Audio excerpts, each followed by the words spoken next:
આપ જોઈ રહ્યા છો નિર્માણ ન્યૂઝની વિશેષ રજૂઆત હોટ ટોપિક અને હું છું આપની સાથે કશિશ। દર્શક મિત્રો, જે રીતના એક રિસર્ચ રિપોર્ટ સામે આવી રહ્યો છે, વૈજ્ઞાનિકો દ્વારા કહેવામાં આવી રહ્યું છે કે ત્રીજી લહેર ખૂબ જ જલ્દી દેશમાં આવશે અને એની શરૂઆત પણ કદાચ થઈ ગઈ છે। કેરળમાં જે રીતના કેસમાં આટલો ધરખમ વધારો થઈ રહ્યો છે, મહારાષ્ટ્રમાં પણ ધીરે ધીરે વધારો નોંધાશે। ગુજરાતમાં ત્રીજી લહેરનો ક્યારે વારો આવશે તે એક મોટો સવાલ છે, ખાસ કરીને જ્યારે હાલ બીજી લહેર એકદમ ધીમી પડી ગઈ છે।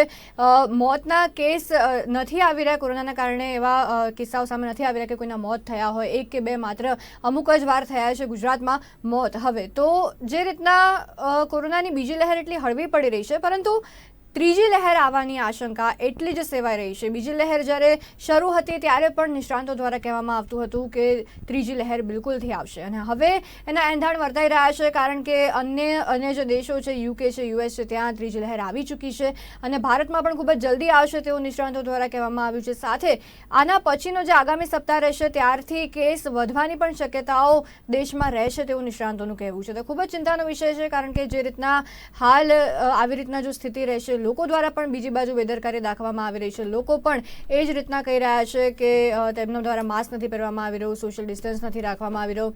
તો આ જે તમામ પરિસ્થિતિ સર્જાઈ રહી છે, ત્રીજી લહેરને આમંત્રણ અપાઈ રહ્યું છે અને સાથે ખૂબ જ જલ્દીથી ત્રીજી લહેર આવશે। તો આના પર ચર્ચા કરીશું કે ત્રીજી લહેર કેટલી ઘાતક સાબિત થશે કે કેમ, બીજી લહેરની સામે ત્રીજી લહેર કેવી રીતના રહેશે, લોકોને શું તકેદારી રાખવી પડશે, વેક્સિન કેટલી મદદરૂપ રહેશે, તેની આપણે ખાસ ચર્ચા કરી। અને ચર્ચા કરવા માટે પેનલ પર આપણી સાથે ગેસ્ટ ઉપસ્થિત છે ડૉક્ટર અભિષેક પ્રજાપતિ, જે પલ્મોનોલોજીસ્ટ છે, અને ડૉક્ટર રચિત પટેલ, જે ઇન્ટેન્સ કેર સ્પેશિયાલિસ્ટ છે। ડૉક્ટર અભિષેક, ડૉક્ટર રચિત, આ બંનેનું કાર્યક્રમમાં સ્વાગત। ડૉક્ટર અભિષેક, ત્રીજી લહેર નજીક છે એવું કહી રહ્યા છે, શું લાગે છે, આપ કેવી રીતના જોઈ રહ્યા છો આ જે રિપોર્ટ આવ્યો છે તેને? હા જી જરૂર। કશિશબેન, આપણે બે રિપોર્ટ આવેલા છે। ICMR લગભગ મહિના પહેલા કીધેલું કે ઓગસ્ટ એન્ડમાં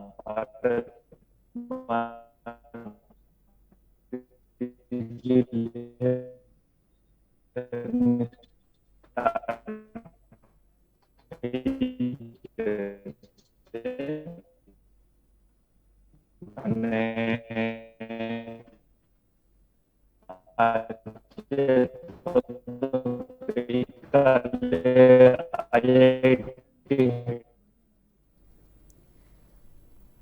જે રીતે નેટવર્ક ઇશ્યુઝ આવી રહ્યા છે, ડૉક્ટર રચિત, તો આપને આ પ્રશ્ન પૂછવા માંગીશ, ત્રીજી લહેર નજીક આવી રહી છે તેવા રિપોર્ટ્સ સામે આવી રહ્યા છે, શું લાગે છે, કેવી રીતના જોઈ રહ્યા છો આપ આ રિપોર્ટને?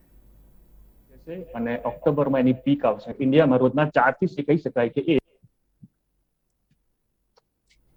જી કશિશ, હવે છે ને બેઝિકલી તમે જે રિપોર્ટની વાત કરી રહ્યા છો એ બેઝિકલી જે હમણાં યસ્ટરડે ગઈકાલે જે IIT હૈદરાબાદ અને કાનપુરના રિસર્ચર દ્વારા એક રિપોર્ટ રિલીઝ કરવામાં આવ્યો છે અને એ રિપોર્ટ પ્રમાણે ઓગસ્ટ એન્ડમાં, એટલે કે આ મહિનાના એન્ડમાં કોરોનાના થર્ડ વેવની ભારતમાં શરૂઆત થશે અને પીક એની લગભગ ઓક્ટોબર આસપાસ આવશે તેવું જણાવ્યું છે।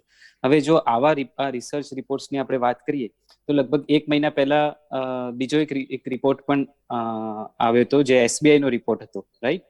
તો SBI ના રિપોર્ટમાં પણ એવું જાણવા મળ્યું હતું આપણને કે બેઝિકલી લગભગ આ જે કોરોનાની પીક છે એ સપ્ટેમ્બર એન્ડ સુધીમાં આવશે। આ અગાઉ પણ આવા ઘણા 2-3 રિપોર્ટ્સ આવેલા છે, જે બધા રિપોર્ટનું તારણ એક સરખું જ છે કે લગભગ સપ્ટેમ્બર થી નવેમ્બરની આસપાસ કોરોનાના ત્રીજા વેવની પીક આપણને જોવા મળી શકે છે। હવે આ જે રિપોર્ટ્સની આપણે વાત કરીએ તો બેઝિકલી એક મેથેમેટિકલ કેલ્ક્યુલેશન જે વર્લ્ડ ડેટા છે એના પરથી લોકો કરતા હોય છે, એના બેઝ ઉપર એ લોકો તારણ આપતા હોય છે કે ક્યારે આપણે એક્સપેક્ટ કરી શકીએ છીએ કે કોરોનાનો થર્ડ વેવ ક્યારે આવશે। હવે આ જે બધા કેલ્ક્યુલેશનની આપણે વાત કરીએ તો અત્યારે હાલ આપણી જોડે જે ડેટા અવેલેબલ છે, જેમ આપણે જણાવ્યું કે યુકે અને યુએસમાં ત્રીજા વેવની શરૂઆત થઈ ચૂકી છે, તો યુકેના જો ડેટાની આપણે વાત કરીએ તો લગભગ જૂન મહિનાની મિડ જૂનનો જે આપણે વાત કરીએ તો લગભગ 45,000 કેસ પર ડે ના આવતા હતા। તો એ વખતે લગભગ એ થર્ડ વેવની એની પીક હતી। સારી વસ્તુ એ છે કે અત્યારે હાલ લગભગ 15 દિવસમાં જ એમના કોવિડ કેસીસ ઓછા થવાની શરૂઆત થઈ ગઈ છે। અત્યારે હાલ જો ડેલી કેસીસની વાત કરીએ તો લગભગ 24-25,000 કેસીસ પર ડે ના આવી રહ્યા છે। તો જે third wave compare to second wave જે યુકેમાં હતો એના કરતા એક તો પીક આવી છે અને તરત ઓછી થઈ ગઈ છે, એક બહુ સારી વસ્તુ છે। બીજી એક સારી વસ્તુ એ આપણને જોવા મળી છે કે જે કેસીસ હતા તમામ માઇલ્ડ વેરાયટીના કેસીસ ત્યાં જોવા મળ્યા છે।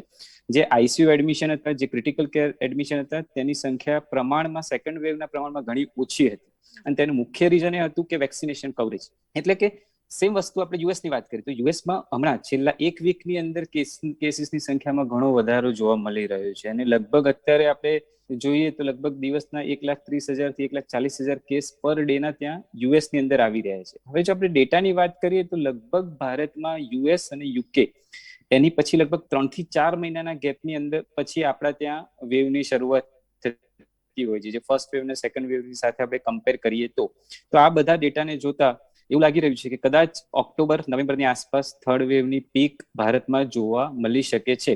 આશા એવી જ રાખીએ, પ્રાર્થના એવી જ કરીએ કે થર્ડ વેવ ના આવે, કેમ કે સેકન્ડ વેવ વખતે જે આપણે લોકોની કેઝ્યુઅલિટીઝ જોઈ છે, જે લોકોની જે હેરાનગતિ જોઈ છે, તે ફરીથી લોકો હેરાન ના થાય તેવી જ આપણે એક આશા રાખીએ.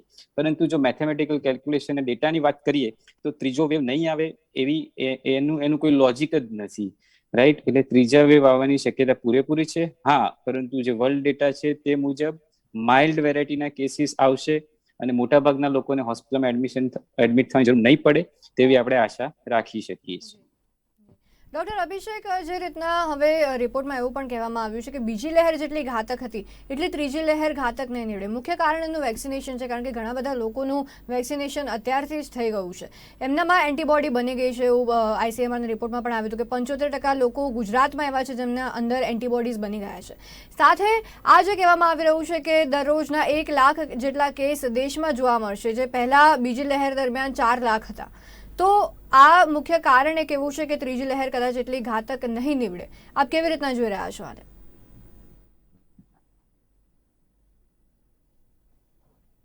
જે રીતે ડોક્ટર રચિતે કીધું એને હું રીઇન્ફોર્સ કરીશ કે જે રીતના જે એ લોકો જે આપણા વર્લ્ડ ડેટાના જોઈને મેથેમેટિક્સ જોઈને જે રિપોર્ટ બનાવે છે તો રીઝન જે સેમ જ છે અને હવે આપણે સમજી ગયા છે આની જે એપિડેમિયોલોજી જે છે આ વાયરસની, કે કાં તો આપણા બોડીમાં વાયરસથી જાતે નેચરલ ઇન્ફેક્શનથી એન્ટીબોડી હોય અથવા તો વેક્સિન થઈને પછી એન્ટીબોડી હોય.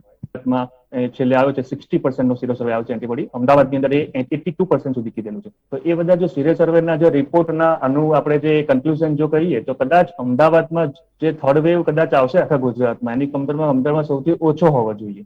તો બસ એ જ સજેસ્ટ કરે છે કે, અને સારા ન્યૂઝ પણ છે કે સેકન્ડ વેવની કમ્પેરમાં થર્ડ વેવ એટલો ઘાતક અને એટલો બધો વધારે સ્પીડથી કદાચ નહીં આવે.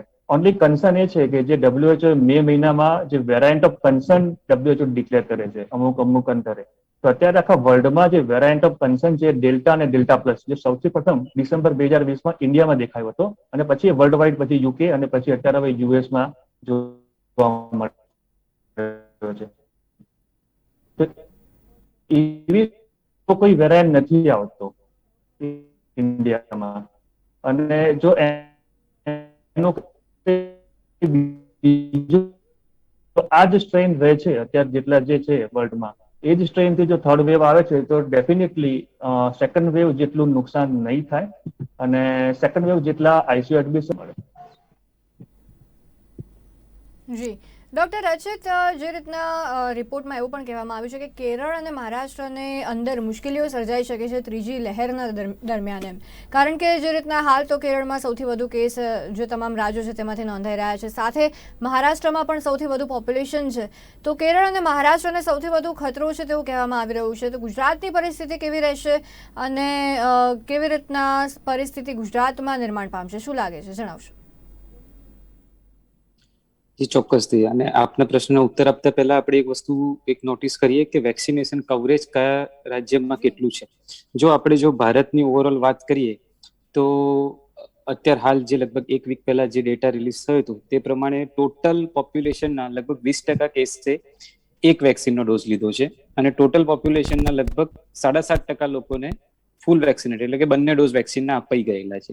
હવે આ વેક્સિનની કમ્પેરિઝન આપણે ગુજરાતના ડેટા સાથે કરીએ તો ગુજરાતમાં લગભગ 50% લોકો એવા છે કે જેમને એક વેક્સિનનો એક ડોઝ લઈ ચૂકેલા છે અને લગભગ 15% એટલે કે ડબલ લોકોએ 2 ડોઝ વેક્સિન એટલે કે ફૂલ્લી વેક્સિનેટેડ છે. હવે ઓવરઓલ જે કોવિડનો વેવ ક્યારે આવશે, કેટલી સિવેરિટીમાં આવશે, તે મુખ્ય 2 પરિબળથી નક્કી થાય છે. એક છે કે વેક્સિનેશન કવરેજ અને બીજું છે કે કોવિડ એપ્રોપ્રિએટ બિહેવિયરનું પાલન. જો આ 2 વસ્તુ કે લોકો કઈ રીતે ફોલો કરે છે, વેક્સિનનું કેટલું કવરેજ થાય છે અને કોવિડ એપ્રોપ્રિએટ બિહેવિયરનું કઈ રીતે પાલન થાય છે, તેના પરથી આપણને ખ્યાલ આવશે કે બેઝિકલી કોવિડનો થર્ડ વેવ કેટલી સિવિયરિટીમાં આવશે. જો ઓવરઓલ ડેટાની વાત કરીએ તો ગુજરાતનો data compare to other parts of India ઘણો સારો છે. એટલે કે ગુજરાતમાં એટલીસ્ટ 50% પોપ્યુલેશને એક ડોઝ વેક્સિનનો લઈ લીધો છે. પરંતુ ચિંતાની વસ્તુ એ છે કે હજુ પણ જે ફૂલ્લી વેક્સિનેટેડ કહેવાય એ માત્ર હજુ 15% કે 20% આસપાસ આપણે પહોંચ્યા છીએ. અમે જે અત્યાર સુધી સેકન્ડ વેવમાં જે અમે નોટિસ કર્યું છે કે જાન્યુઆરીથી જે વેક્સિન આપવાની શરૂઆત થઈ, તો અમારી જોડે જે મોટાભાગના દર્દીઓ જે આઈસીયુમાં એડમિટ થવા આવે છે, મોટાભાગના દર્દીઓ એવા હોય છે કે જેમણે વેક્સિનનો એક પણ ડોઝ નથી લીધેલો. હા, થોડા એવા પણ દર્દીઓ આઈસીયુમાં એડમિટ થયેલા છે કે જેમણે વેક્સિનનો એક ડોઝ કમ્પ્લીટ કરેલો હોય. પરંતુ જે લોકો ફૂલ્લી વેક્સિનેટેડ એટલે કે બંને ડોઝ જેના કમ્પ્લીટ થઈ ગયા છે, તેના અત્યાર સુધી અમારા નજરમાં એવા કોઈ કેસીસ નથી આવે કે જેને આઈસીયુ એડમિશન, ક્રિટિકલ એડમિશન અને જેનાથી કોવિડના કારણે મૃત્યુ થયું હોય તે પ્રકારનું હોસ્પિટલાઇઝેશનની એને જરૂર પડી હોય. એટલે મુખ્ય એમ એક જ છે કે બને એટલી જલ્દીમાં જલ્દી દરેક પબ્લિકને આપણે વેક્સિનેશન કવરેજમાં આવરી લેવાની છે અને જેટલું વેક્સિનેશન કવરેજની સફળતા મળશે તેટલું જ આપણે થર્ડ વેવને બચાવી શકશું. વર્લ્ડ ડેટાની આપણે વાત કરીએ તો યુકે અને યુએસની અંદર લગભગ 50% પોપ્યુલેશનમાં ફૂલ્લી વેક્સિનેશન થઈ ગયું છે. તેમ છતાં આપણે ત્યાં આગળ થર્ડ વેવને જોયો છે. તો ઇન્ડિયામાં તો આપણે હજુ ઘણા પાછળ છે વેક્સિનેશનમાં. એટલે કે થર્ડ વેવ આવવાનું તો છે જ, ક્યારે આવશે તે કોઈ હજુ સુધી બેઝિકલી નક્કી કરી શક્યું નથી. એક આમ વાત કરીએ તો કોવિડ વાયરસ એક ભેદી વાયરસ છે કે એના વિશે કોઈ ક્યારેય અનુમાન કોઈ કરી શક્યું નથી. સેકન્ડ વેવ વખતે પણ આપણે અનુમાન કરતા હતા કે ક્યારે આવશે, સેકન્ડ વેવ મે માં આવશે, એપ્રિલમાં આવશે, પરંતુ આટલી સિવિયરિટીમાં આવશે એવું તો કોઈ વિચાર્યું જ નહોતું, રાઈટ? એટલે અત્યારે હાલ એક જ આપણે એમ રાખવાનું છે કે બને ત્યારે જ્યારે પણ આપણે વેક્સિનનો આપણો ટાઈમ આવે ત્યારે અચૂકથી વેક્સિન લેવાની છે અને જેટલા લોકો ફૂલ્લી વેક્સિનેટેડ થયેલા હશે એ રેટ ઉપરથી જ આપણે જ્યારે બી થર્ડ વેવ આવશે ત્યારે કેટલી percentage of population fully vaccinated થયેલી છે અને કેટલા લોકો આ ડિસીઝને એક્સપોઝ થયેલા છે, એ બે વસ્તુ પરથી નક્કી થશે કે કેટલી સિવિયરિટીમાં થર્ડ વેવ આવશે. ડોક્ટર અભિષેક, જે રીતના જે રિપોર્ટ બહાર પાડવામાં આવ્યો છે તેના પહેલા પણ અનેક એવા રિપોર્ટ બહાર પાડવામાં આવ્યા હતા કે ત્રીજી લહેર કદાચ સપ્ટેમ્બર કે ઓક્ટોબરના સમયમાં આવી શકે છે, પણ જે રીતના હવે જલ્દી આવવાની છે, ઓગસ્ટના મહિનામાં જ આવવાની છે એવું કહી રહ્યા છે, સાથે ઓગસ્ટના હવે આગામી સપ્તાહમાં તો કેસ વધવાના શરૂ થશે તેવું જ્યારે રિપોર્ટમાં કહેવામાં આવી રહ્યું છે. શું મુખ્ય કારણો છે કે ત્રીજી લહેર વહેલી આવવાની છે?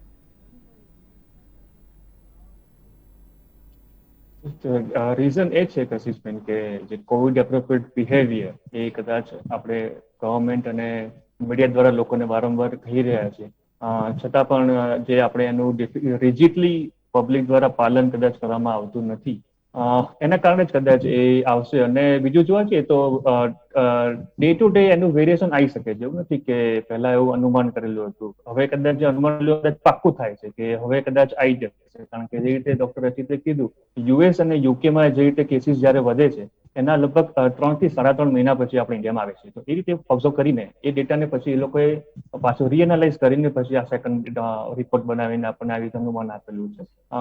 બીજું જે ખાલી બીજા આ સિવાય જે કન્સર્ન તમને કહીશ તો બીજું જે એક્સપર્ટ દ્વારા જે અત્યારે એનાલિસિસ કરીને કહેવામાં આવે છે એ છે કે બુસ્ટર ડોઝ ઓફ વેક્સિન, જે એવું કહેવામાં આવે છે કે જે નેચરલ ઇન્ફેક્શન થાય કોવિડનું, તો એને કારણે એન્ટીબોડી જે બોડીમાં લગભગ 9 થી 12 મહિના રહે છે. અને જે માણસને કોવિડ નથી થયો અને ખાલી 2 ડોઝ કમ્પ્લીટ થયેલા છે, ફૂલ્લી વેક્સિનેટેડ છે, એની બોડીમાં કદાચ 8 થી 9 મહિના એન્ટીબોડી રહે છે. હવે જો ભારત દેશની જો વાત કરીએ તો સૌથી પહેલા વેક્સિનેશન જાન્યુઆરી 16 આપણે સ્ટાર્ટ થઈ હતી, તો લગભગ ફેબ્રુઆરી માર્ચમાં સેકન્ડ ડોઝ એ લોકોનો પત્યો. તો હવે લગભગ એને 8 થી 9 મહિના થવાને આવી રહ્યા છે. તો હવે એ લોકોની બોડીમાં કેટલી એન્ટીબોડીઝ રહેલી છે અને હવે જો બુસ્ટર ડોઝની જરૂર છે કે નહીં એ આપણે જોવાનું રહ્યું.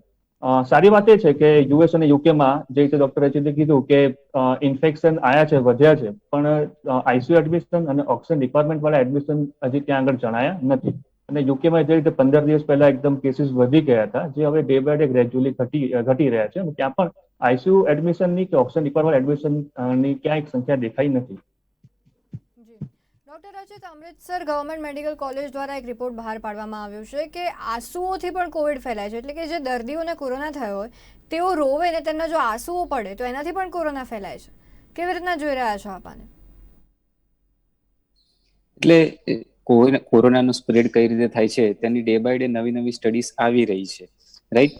પરંતુ જે પણ કહે છે કે ડ્રોપલેટથી સ્પ્રેડ થાય છે, છે, કોઈ કહે છે એરથી સ્પ્રેડ થાય છે, કોઈ કહે છે સરફેસથી સ્પ્રેડ થાય છે. પણ અત્યાર સુધી જે આપણે આ ડિસીઝને, આ રોગને આપણે સમજ્યા છીએ તે પરથી એક વસ્તુ ક્લિયર થઈ છે કે જે સરફેસ ટ્રાન્સમિશનની આપણે વાત કરીએ છીએ કે જે વસ્તુને અડવાથી કે એનાથી ફેલાવ થાય છે, હા, તેના દ્વારા ફેલાવ ઘણો ઓછી માત્રામાં થાય છે. એટલે જ આપણે નોટિસ કર્યું છે કે શરૂઆતમાં ટાઈમમાં લોકો ગ્લવ્સ પહેરીને ફરતા હતા, કે લોકો વારંવાર સ્ટરીલિયમનો ઉપયોગ કરતા હતા, તેના પર હવે ફોકસ થોડું ઓછું કરવામાં આવ્યું છે.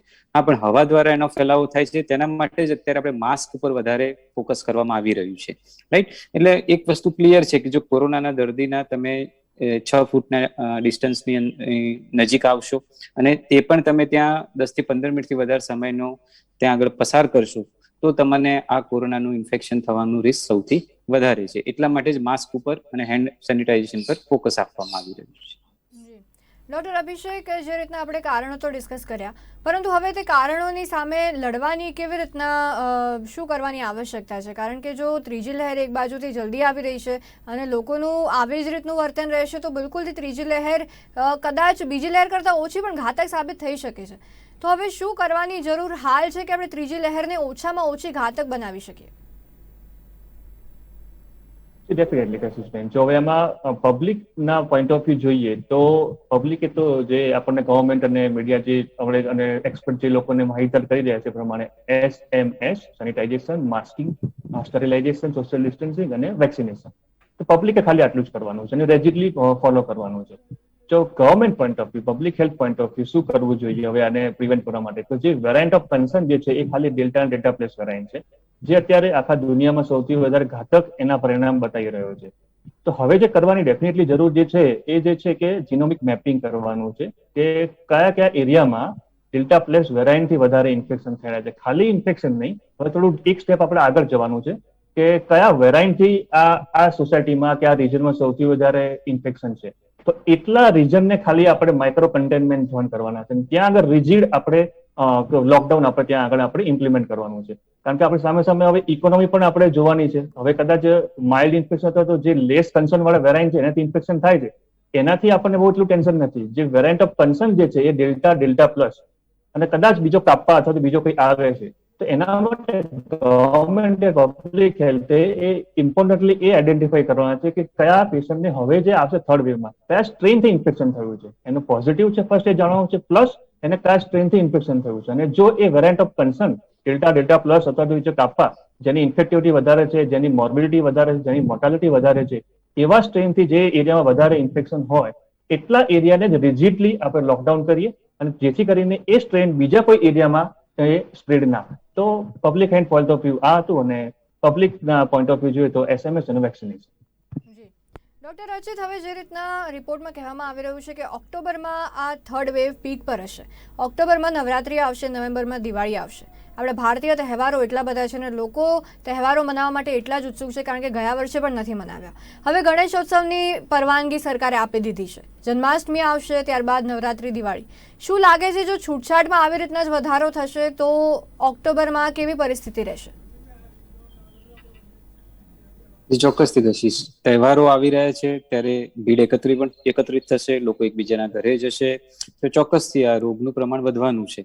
એક વસ્તુ મુખ્યત્વે કાળજી રાખવાની છે કે જેમ સેકન્ડ વેવ વખતે આપણે એક ભૂલ થઈ હતી કે જ્યારે પણ કોવિડના કેસીસ વધવાની શરૂઆત થઈ અને પછી આપણે જે લોકડાઉનના ફેઝમાં આવ્યા એમાં આપણે ઘણો બધો સમય છૂટી ગયો હતો. જ્યારે ફાઇનલી લોકોને ઓક્સિજન માટે દોડાદોડી થઈ, રેમડેસિવિર માટે દોડાદોડી થઈ, ICU બેડ માટે દોડાદોડી થઈ, એ વખતે આપણે પછી લોકડાઉન કે સ્ટ્રિક્ટ જે મેજર્સ એપ્લાય કરવાના હતા તે કરવાનું ચાલુ કર્યું હતું. એટલે બેઝિકલી જો જ્યારે પણ હવે થર્ડ વેવના કેસીસ વધવાની શરૂઆત થાય ત્યારે જેમ ડોક્ટર અભિષેકે કહ્યું કે સૌથી પહેલા તો કયા એરિયામાં આ ન્યૂ વેરિયન્ટ છે ડેલ્ટા પ્લસ કે કાપા એનાથી ઇન્ફેક્શન થઈ રહ્યા છે તેનું જીનોમિક સિક્વન્સિંગ કરી અને પર્ટિક્યુલરલી એ એરિયામાં સ્ટ્રિક્ટ લોકડાઉન કે માન લો કે 30-40 કેસીસ આવવાના ચાલુ થયા તો ત્યાં તમે થોડું સ્ટ્રિક્ટ કરો, માસ્કિંગ પર થોડું સ્ટ્રિક્ટ કાયદા લાગુ કરો અને જરૂર લાગે તો લોકડાઉન જેવી પરિસ્થિતિ લાદો. જો આ પેરામીટર્સ જ્યારે પણ શરૂઆતનો પીરિયડ હશે, જ્યારે થર્ડ વેવની શરૂઆત હશે ત્યારે જો આના નિયંત્રણો લાદવામાં આવશે તો એને આપણે આગળ વધતો આપણે અટકાવી શકીશું. પરંતુ જો એક વખત એ એરિયામાં 300-400 કેસીસ આવવાના ચાલુ થઈ ગયા તો પછી આપણે ગમે તેટલા સ્ટ્રિક્ટ મેજર્સ લઈશું પરંતુ એને અટકાવી નહીં શકીએ. જી ડૉક્ટર અભિષેક, સૌથી વધુ ત્રીજી લહેરને લઈને તર્ક વિતર્ક હોય તો બાળકો વિશે છે. અમુક રિપોર્ટ્સમાં કહેવામાં આવી રહ્યું છે કે બાળકો માટે તે ખતરનાક નહીં નીવડે. અમુક રિપોર્ટ્સમાં કહેવામાં આવી રહ્યું છે કે બાળકોનું ખાસ ધ્યાન રાખવું ત્રીજી લહેર દરમિયાન. બાળકો માટે આ બાજુ વેક્સિન પણ હજી બની નથી. સપ્ટેમ્બર ઓક્ટોબર સુધી આવશે તેવા એંધાણ વર્તાઈ રહ્યા છે. તો શું લાગે છે એકચ્યુઅલમાં બાળકો માટે ત્રીજી લહેર ઘાતક નીવડશે કે કેમ? જરૂર કશિશબેન, જે હાઇપોથેસિસ બનાવવામાં આવ્યો છે એ લોકોને કેમ એવી રીતે બનાવવા આવ્યું છે? કારણ કે તો પબ્લિકે એવું જે એક્સપર્ટ એવું એક્સપેક્ટ કર્યું કે જે ફર્સ્ટ વેવ સેકન્ડ વેવમાં લગભગ એડલ્ટ લોકો કાં તો વેક્સિનથી થઈ ગયા પ્રોટેક્ટિવ એન્ટીબોડી દ્વારા અથવા તો ઇન્ફેક્શન થઈ ગયા. તો હવે જે વલ્નરેબલ ગ્રુપ જે રહ્યું એ છે ચિલ્ડ્રન, કે જેને આપણે વેક્સિનેટ નથી કર્યા. તો આપણે ખાલી યુએસ અને યુકે ના ડેટાને જ ફોલો કરવાનું છે. આપણું નસીબ એટલું સારું છે કે ઇન્ડિયામાં ઓલવેઝ યુએસ યુકે પછી ભારતમાં આવે છે. તો જે યુએસ અને યુકેમાં જે થર્ડ વેવ આવ્યો ત્યાં આગળનું જે આપણે પેટર્ન જોઈએ ત્યાં આગળ બાળકોને જરાય ઇન્ફેક્શન થયું નથી અને એ લોકોને એવું કઈ ગંભીર બીમારીઓ જોવા મળી નથી કોવિડના કારણે. તો એ જ રીતે આપણે ભારતમાં પણ એક્સપેક્ટ કરીએ કે એક એવો હાઇપોથેસિસ છે. પણ એવા હોવાના એક્સપર્ટ હવે એવું ફર્મલી માને છે કે થર્ડ વેવ ભલે જરૂરથી આવશે, પણ એ જે ધારણા કરવામાં આવી છે કે બાળકો વધારે સિવિયરલી ઇન્ફેક્ટ થશે, એ લોકોને એડમિટ કરવા પડશે, એ લોકોને આઈસીયુની જરૂર પડશે, એવી શક્યતાઓ કદાચ ઓછી છે. કારણ કે નેચરલી બાળકોને એક natural infection, natural prevention naturally જ હોય છે. જે આપણે જેટલા પણ પેન્ડેમિક જોઈએ, સ્વાઇન ફ્લુ જોઈ લીધો છે, આપણે મર્સ જોયો છે અને કોવિડ જોયો છે. તો બાળકો બાય ગ્રેસ ઓફ ગોડ એ લોકો ડેફિનેટલી કોઈ દિવસ બહુ જ ઓછા પ્રમાણમાં લેસ દેન 2% કેસીસમાં વેન્ટિલેટરની જરૂર પડે તો આઈસીયુ એડમિશન સુધી પહોંચે. તો એ જ પેટર્ન થર્ડ વેવમાં લગભગ પ્રિવિલન્ટ રહેશે અને એવું જરૂરથી લાગતું નથી કે બાળકોમાં આ ઇન્ફેક્શન વધારે જોવા મળે થર્ડ વેવની અંદર. ડોક્ટર રચિત, હવે જે રીતના કહેવામાં આવી રહ્યું છે કે ત્રીજી લહેર બીજી લહેર કરતાં ઓછી ઘાતક નીવડશે, બીજી બાજુ ઇકોનોમીનું પણ ધ્યાન આપવાનું છે. તો ઇકોનોમીને બધું જોતા કામ ધંધા બધા ચાલુ રહેશે એવું લાગી રહ્યું છે. પરંતુ જો હવે લોકો સમક્ષ આ વસ્તુ આવી ગઈ છે કે ત્રીજી લહેર ઓછી ઘાતક નીવડશે, તો એ લોકો થોડાક ચિલ્ડ આઉટ થઈ ગયા છે. અને જો તે દરમિયાન ચિલ્ડ આઉટ થવાના ચક્કરમાં જો વધુ પડતી બેદરકારી લોકો દ્વારા દાખવવામાં આવી તો શું ચાન્સીસ છે કે ત્રીજી લહેર બીજી લહેર કરતાં ઘાતક સાબિત થઈ શકે? જી, બેઝિકલી આ જે ત્રીજી લહેર ઓછી ઘાતક આવશે એ બધું ડેટાના આધારે નક્કી થયું છે અને મેજોરિટી ડેટા યુએસ, યુકે, રશિયાના ડેટા પરથી નક્કી થયું છે. હવે ભારત એક આખો અલગ પ્રકારનો દેશ છે. ભારતની પોપ્યુલેશનને કોઈ પહોંચી વળે એમ નથી. અને જે વેક્સિનેશન કવરેજની આપણે વાત કરી તો આપણે લગભગ હજુ 7.5% એટલે કશું જ ના કહેવાય કે જે ફૂલ્લી વેક્સિન થયેલા છે.